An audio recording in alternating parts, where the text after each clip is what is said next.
Cricket बहुत ही खतरनाक खेल है दोस्तों, क्योंकि इसमें एक खिलाड़ी हमेशा कवर में और दूसरा एक्स्ट्रा कवर में खड़ा रहता है। हेलो गाइज एंड सांड्स, स्वागत है आपका हमारे चैनल आरएसजे यूनाइटेड में। 6 महीने के इंतजार के बाद आखिरकार आईपीएल शुरू हो रहा है और जो खुज्जल सी हो रही थी वो एक तरह से शांत हो गई है। चेन्नई और मुंबई का मैच शुरू होते ही शाम को 7:30 बजे के बाद से आईपीएल का हो जाएगा आगाज और बहुत ही मजा आने वाला है, क्योंकि हम लोग 6 महीने से सोच ही रहे थे यार आईपीएल होगा या नहीं होगा। और आज हम इस वीडियो में यही बात करने वाले हैं कि आईपीएल यानी क्रिकेट में यूज होने वाली 2 ऐसे टेक्नोलॉजी जिन्होंने खेल को ही बदल के रख दिया है। लेकिन यार एक क्वेश्चन है मेरा, बीच को बीच क्यों बोलते हैं जबकि वो तो समुंदर के किनारे पे होता है। यार एक जमाना ऐसे होता था जब खेल को अंपायर चलाया करते थे।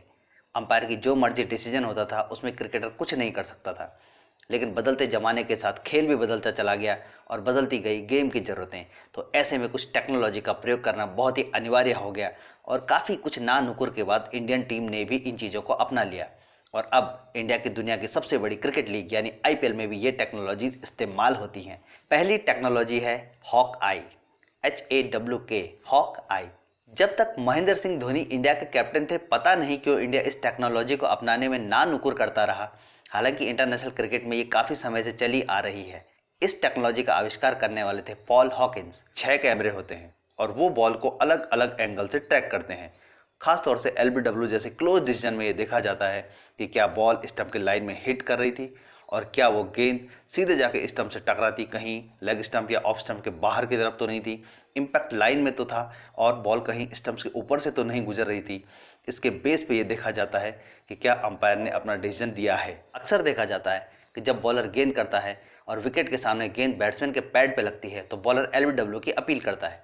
ऐसे में अंपायर के पास बहुत ही कम मौका होता है कि वो एक सेकंड के छोटे से हिस्से में निर्णय लेकर के उस चीज़ को डिसीजन को करेक्ट कर सके।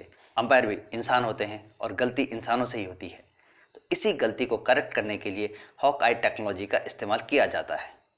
इसमें बॉल ट्रैकिंग की जाती है और एक वर्चुअली कंप्यूटर ग्राफिक्स के माध्यम से देखा जाता है कि क्या बॉल जाके विकेट पे लग रही थी या कहीं स्टंप्स को मिस कर रही थी, और उसी के बेस पे अंपायर अपना डिसीजन चेंज भी कर सकता है। DRS यानी डिसीजन रिव्यू सिस्टम में इस टेक्नोलॉजी का बहुत ज़्यादा इस्तेमाल किया जाता है और कई बार तो गेम पलट गए हैं DRS की वजह से। जैसा कि आपने देखा होगा, सचिन तेंदुलकर सन 2011 के वर्ल्ड कप में सईद अजमल की गेंद पर किस तरह बचे थे, याद नहीं है? मैच देखो ना दोबारा से, मज़ा आएगा। DRS टेक्नोलॉजी चैनल 9 के द्वारा इंट्रोड्यूस की गई थी और सन 2001 में इंग्लैंड और पाकिस्तान के बीच खेले गए टेस्ट मैच में ये टेक्नोलॉजी पहली बार इस्तेमाल की गई थी। उसके बाद से ये टेक्नोलॉजी क्रिकेट की शक्ल बदलने में काफ़ी हद तक कामयाब रही है और अंपायर के द्वारा की जाने वाले मैनुअल एरर को काफ़ी हद तक काबू पा लिया गया है। बाकी तो प्लेयर की नसीब में क्या लिखा हुआ है वो वही जानता है। दोस्तों, क्रिकेट के मैदान में इस्तेमाल होने वाली दूसरी टेक्नोलॉजी है स्नीकोमीटर। अक्सर देखा जाता है कि गेंद बल्ले के किनारे को हल्का सा छू के निकल जाती है और पता नहीं चल पाता कि क्या बैट्समैन आउट है या नहीं है। कई बार बैट्समैन को पता होता है लेकिन नहीं बताते, और कई बार बॉलर को केवल लगता है लेकिन वो सच में एज नहीं होता। तो इसका सॉल्यूशन कैसे निकाला जाए, इसके लिए निकाली गई है टेक्नोलॉजी से कहते हैं स्नीकोमीटर। बल्ले को हल्के से भी छूकर गई गेंद को यह टेक्नोलॉजी ट्रैक कर लेती है। इसके लिए पीछे एक सिस्टम होता है, छोटा सा डिवाइस होता है जो स्टंप के पीछे लगा दिया जाता है और वो किसी भी किस्म के साउंड को कैप्चर कर लेता है। एक जो गेंद जब वुड को हिट करती है यानी लकड़ी को हिट करती है तो उस समय बल्ले से एक अलग किस्म की साउंड निकलती है और उसे ये कैप्चर कर लेती है। उसी का विजुअल रिप्रेजेंटेशन आपको कंप्यूटर स्क्रीन के माध्यम से टीवी पर दिखाया जाता है और अंपायर को भी अपना निर्णय लेने में आसानी होती है। कई बार ये भी देखा जाता है कि LBW के निर्णय में गेंद क्या बल्ले पे पहले लगी है या पैड पे पहले लगी है, इस बात का निर्णय करना भी मुश्किल होता है। तो उस चीज़ को भी बचाने के लिए देखा जाता है क्या बल्लेबाज अपना विकेट बचाने में कामयाब हुआ है, और अगर हो गया तो ठीक है, नहीं हुआ तो उसको बोल देते चल निकल, पहली फुर्सत में निकल।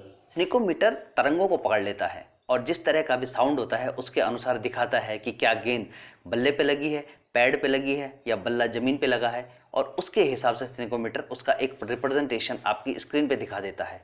जैसा कि आप देख सकते हैं इस तरह का रिप्रेजेंटेशन जो एक छोटी सी तरंगों को दिखा देता है, और इसके बाद अंपायर को पता चलता है कि हाँ ये आउट है या नॉट आउट है। एक छोटा सा डिवाइस होता है जिसे स्टंप के पीछे लगा दिया जाता है और इस तरह घास में छुपा दिया जाता है कि किसी को पता भी नहीं चलता कि इसके पीछे स्नीकोमीटर रखा हुआ है।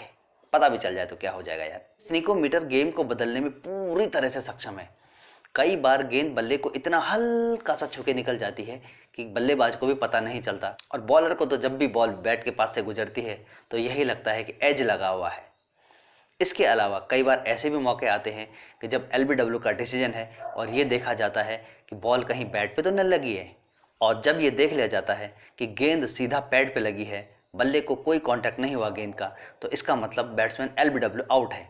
और अगर गेंद पहले बैट पे लग गई है तो इसका मतलब बैट्समैन नॉट आउट है। तो इसी का जो विजुअल रिप्रेजेंटेशन दिखाया जाता है वही आपकी स्क्रीन पे इस तरह से आता है कि उसमें लहरें दिखाई देती हैं। ये हल्के से हल्के साउंड को भी कैप्चर करने में पूरी तरह से सक्षम होता है, और इसीलिए स्नीकोमीटर बहुत ही इंपॉर्टेंट डिवाइस है और आईपीएल में तो इसका जम के इस्तेमाल होता है। इस बार काफ़ी क्लोज डिसीजन होने वाले हैं जिसमें इन दोनों टेक्नोलॉजीज़ का इस्तेमाल होने वाला है। मुंबई इंडियन और सीएसके के मैच के बीच जो मज़ा आने वाला है उसमें ये टेक्नोलॉजी कहीं ना कहीं पे इस्तेमाल होगी, और हम देखेंगे कि डीआरएस यानी डिसीजन रिव्यू सिस्टम में किस तरह से इन दोनों का इस्तेमाल किया जाता है, और क्या कोई क्लोज गेम किसी ऐसे सिचुएशन में पलट सकता है जिसमें ये दोनों टेक्नोलॉजी इस्तेमाल हुई हैं, या दोनों में से कोई एक टेक्नोलॉजी। तो ये था हमारा आज का वीडियो। यार आईपीएल एंजॉय करो और उसके अलावा हमारे चैनल को भी सब्सक्राइब करो, और ज़रूर हमें बताना कमेंट बॉक्स में कि कैसा लगा ये वीडियो। तब तक के लिए